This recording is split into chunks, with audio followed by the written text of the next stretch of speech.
This is Derrick as I hope we'll be thankful for all of you to listen to the story of the first Thanksgiving.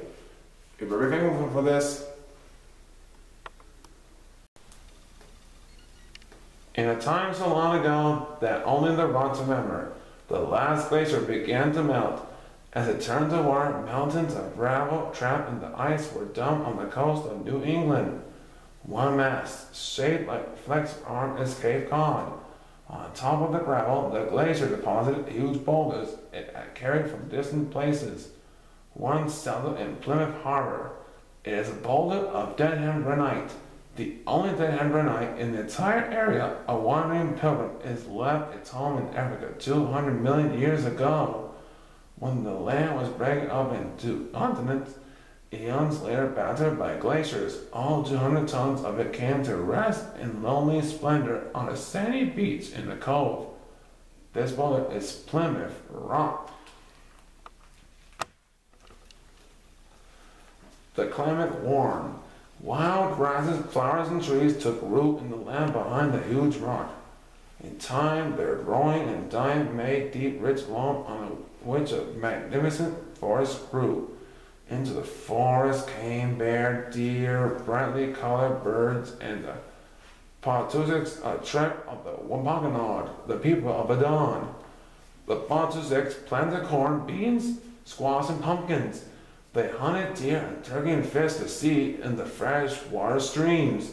Every year, they gave thanks for these gifts to Mother Earth at the Green Corn Dance, which lasted many days.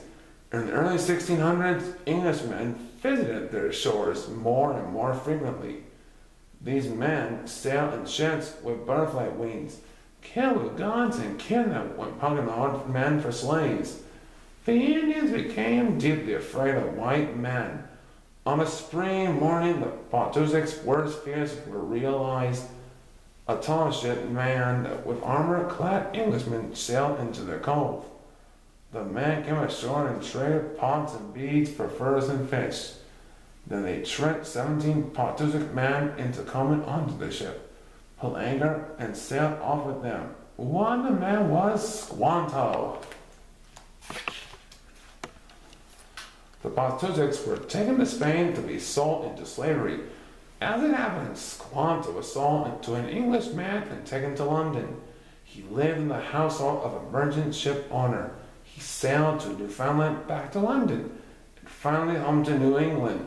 As Squanto jubilantly strolled toward his village in 1619, he suddenly slowed his stride. No children clamored over the big rock. No voices sounded. He pushed back the bushes and walked into his village.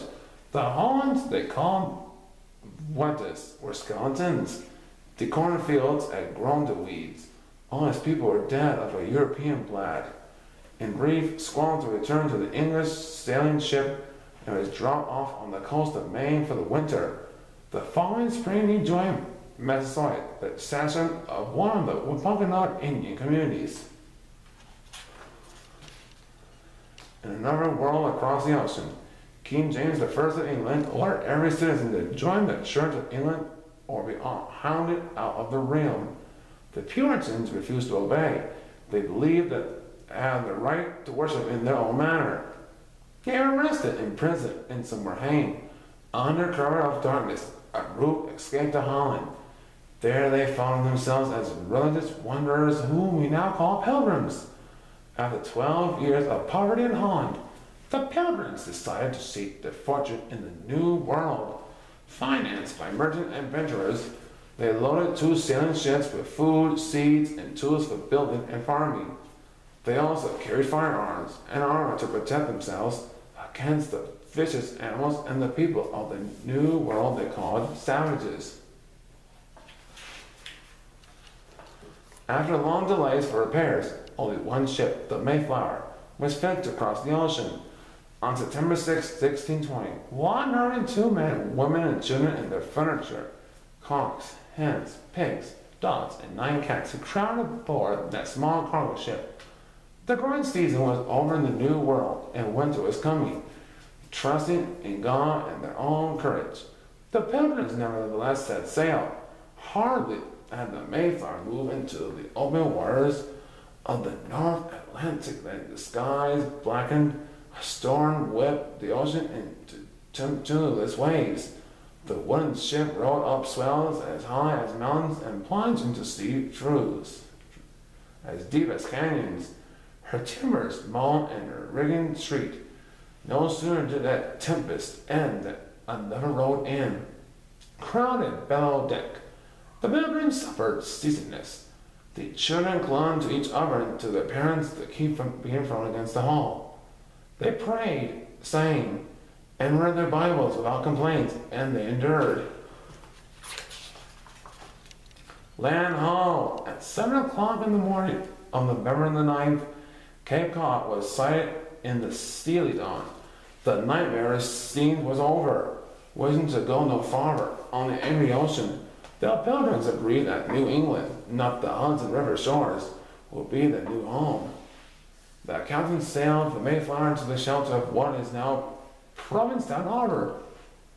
Scouting Cape Cod for a settlement site to no avail.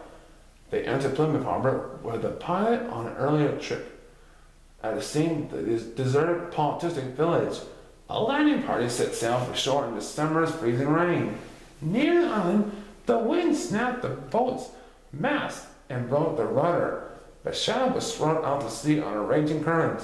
A seaman grabbed an oar and strained with all his strength, pulled the boat to shore and mended it.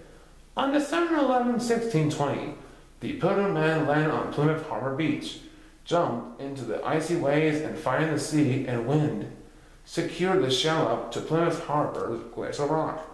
Their gloves had frozen into boards by the time they lit a blazing fire in the deserted village. They warmed themselves, drank the sweet water of the springs that ran into Town Creek, and planned the beds of Plymouth. The houses would be close together and near the fields already cleared by the Indians. On the top of the highest hill, they would erect the platform or fort. The Pilgrims at home.